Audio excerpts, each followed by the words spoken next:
할렐루야, 주님의 평강이 여러분의 삶 가운데 있기를 주님의 이름으로 축복합니다.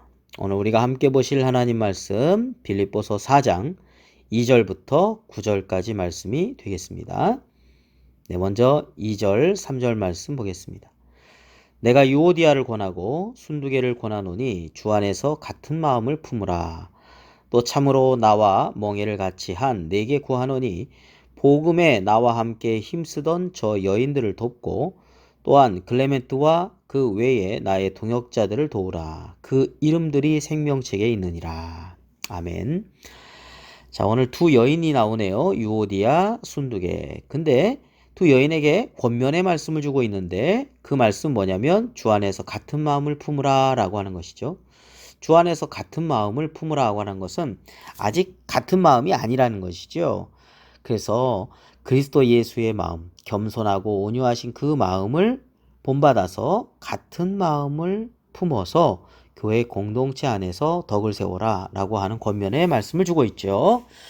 자, 근데 복음에 나와 함께 힘쓰던 저 여인들, 이 두 여인이 복음에 사도 바울과 함께 빌립보에서 힘쓰던 여인들이었습니다.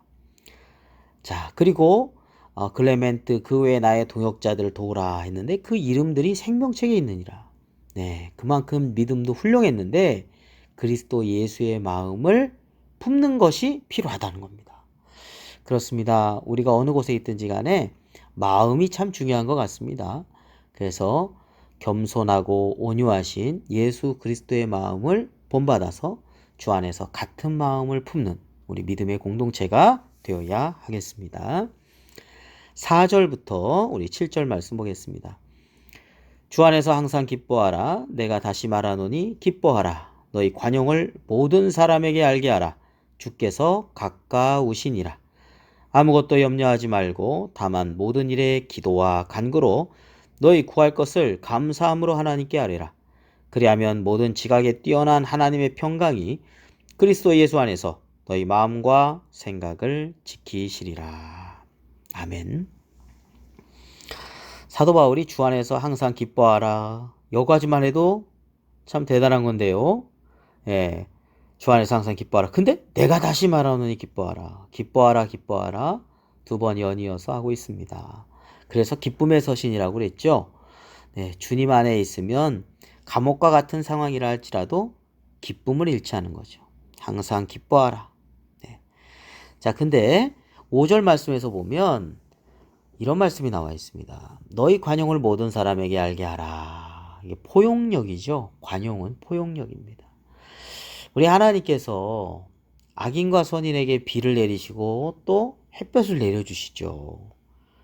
하나님의 마음의 넓음을 의미한다고 하겠습니다. 자, 두 번째로는 염려를 기도와 간구로 바꾸라고 하고 있습니다. 아무것도 염려하지 말고 그걸 뭘로 바꾸라고요? 모든 일에 기도와 간구로.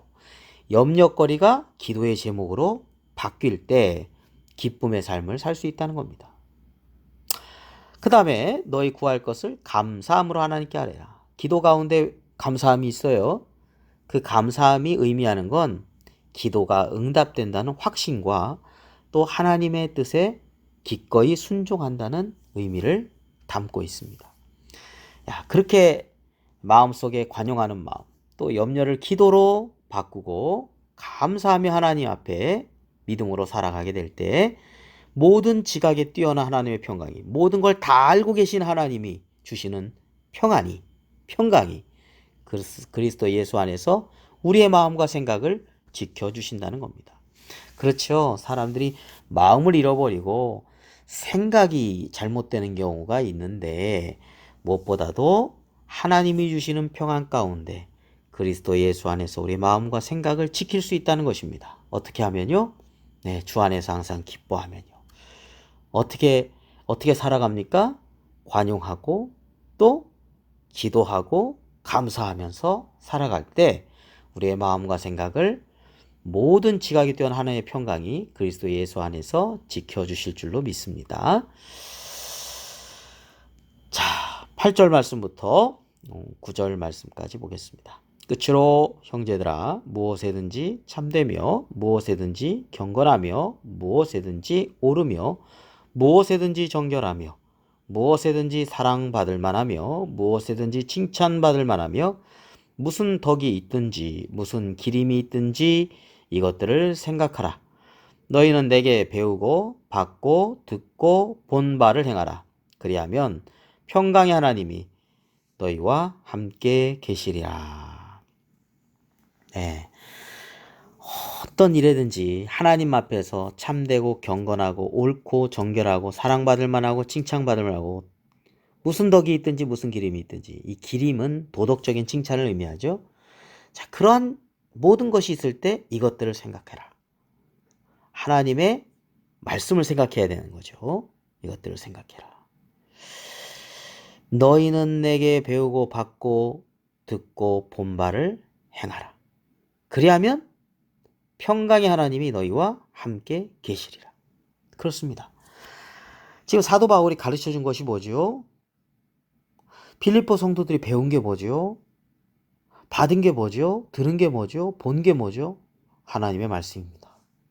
하나님의 말씀을 통해서 하나님의 뜻을 배운 것입니다. 하나님이 기뻐하시는 것이 무엇일까? 하나님의 선하신 것이 무엇일까?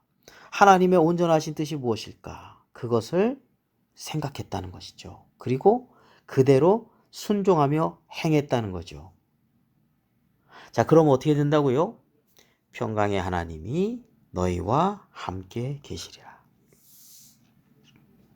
그렇습니다. 이 세상에 참 평강이 없는 경우가 얼마나 많습니까? 너무나 불확실한 시대 속에서 또 공정하지 못한 시대 속에서 우리가 살고 있습니다. 삭막한 시대 속에 살고 있습니다. 두려움과 불안이 우리 주변에 우리의 마음을 뺏으려고 하는 시대 속에 살고 있습니다. 평강의 하나님이 우리와 함께 하시며 하나님의 평강이 우리의 마음과 생각을 지켜야 되는 시대 속에 우리가 살고 있습니다. 어떻게 한다고요? 하나님의 말씀. 지금 사도 바울을 통해서 들은 하나님 말씀, 그 말씀대로 순종했을 때 평강의 하나님이 지켜주시는 것처럼 오늘날 우리 성도들도 하나님의 말씀을 통해서 하나님의 뜻을 통해서 그 안에서 살아가게 될 때 우리의 마음 가운데 누구도 빼앗을 수 없는 놀라운 하나님의 평강이 우리의 마음과 생각을 지켜주실 줄로 믿습니다. 오늘도 주님 안에서 복된 하루가 되시기를 주님의 이름으로 축복합니다. 기도하시겠습니다. 거룩하신 아버지 하나님, 오늘도 하루를 주님께 맡깁니다. 하나님의 선하시고 기뻐하시고 온전하신 뜻이 무엇인가를 생각하면서 그 안에서 평강을 누리며 살아가는 복된 하루가 되게 하여 주시옵소서. 오늘의 모든 삶을 주께 맡기며 예수 그리스도의 이름으로 기도드립니다. 아멘.